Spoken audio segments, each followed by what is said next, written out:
Merci. Nous voterons pour cette délibération, elle est nécessaire. Elle est aussi, comme la précédente, un aveu, le constat d'une faillite, l'incapacité des politiques à remplir un besoin fondamental, permettre à chacun de se loger dans de bonnes conditions. La crise du logement n'est pas récente. Depuis plusieurs décennies, les prix des logements augmentent plus vite que les revenus. Cette déconnexion, l'INSEE l'évalue à 37%. Aujourd'hui, le coût du logement représente 32% des revenus des ménages. En 2013, des élus qui sont aujourd'hui en responsabilité faisaient ce constat. L'accession à la propriété est devenue impossible à Angers pour les ménages qui n'atteignent pas 3 voire 4 SMIC. Qui oserait dire qu'aujourd'hui la situation s'est améliorée 10 ans après? Expliquer la crise du logement par la hausse des taux d'intérêt depuis 2022, c'est faire une erreur de diagnostic. Cette hausse des taux est simplement l'allumette qui vient embraser une situation explosive. La crise n'est pas conjoncturelle, elle est structurelle. On pourrait l'expliquer par la métropolisation, par la démographie, par la sociologie, la baisse du nombre de personnes par ménage, mais aussi par la spéculation, une politique d'argent pas cher et l'allongement de la durée des crédits. Ce n'est pas depuis 2023 que des millions de ménages sont mal logés, mais c'est en 2023 que les politiques ont compris qu'il y avait une crise grave.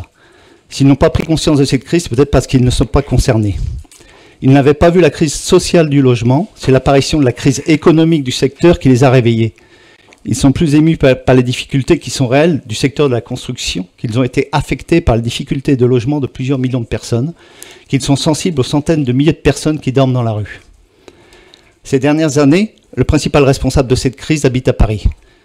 Les gouvernements depuis 2017 se sont au mieux désintéressés du logement, au pire ont supprimé ou amendé des mesures qui le soutenaient.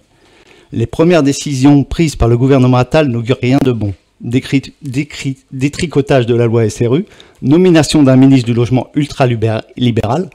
Alors je l'ai entendu ce midi, je fais un petit aparté, ce garçon parler à la radio d'un choc de l'offre. Il disait il faut faire un choc de l'offre, il faut faire un choc de l'offre. C'est ce que disait Macron en 2017. On n'a absolument rien vu venir. Gabriel Attal parle de créer 30 000 logements en 3 ans. Un chiffre ridicule, bien loin des enjeux. Ce gouvernement parle beaucoup de réarmement, mais il utilise des balles à blanc. Cette crise du logement n'est pas une exception angevine.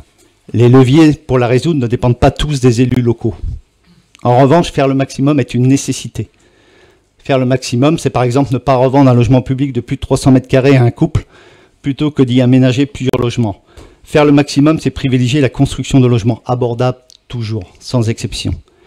C'est construire aussi, en respectant les contraintes. C'est faire preuve de courage politique lorsque des oppositions de riverains voient le jour, aboutissant à un renoncement ou parfois au remplacement d'un projet d'immeuble collectif par la construction de maisons individuelles. Mieux accepté. Nous allons voter cette délibération, mais nous n'aurons pas la même position que ces élus angevins qui disaient en 2013 « Le nombre d'opérations immobilières sur Angers s'est effondré, obligeant les bailleurs sociaux à prendre le relais. Cela contribue à déstabiliser le marché. Angers n'est plus la ville où on investit. » Ce n'est pas notre avis, nous voterons pour. Merci.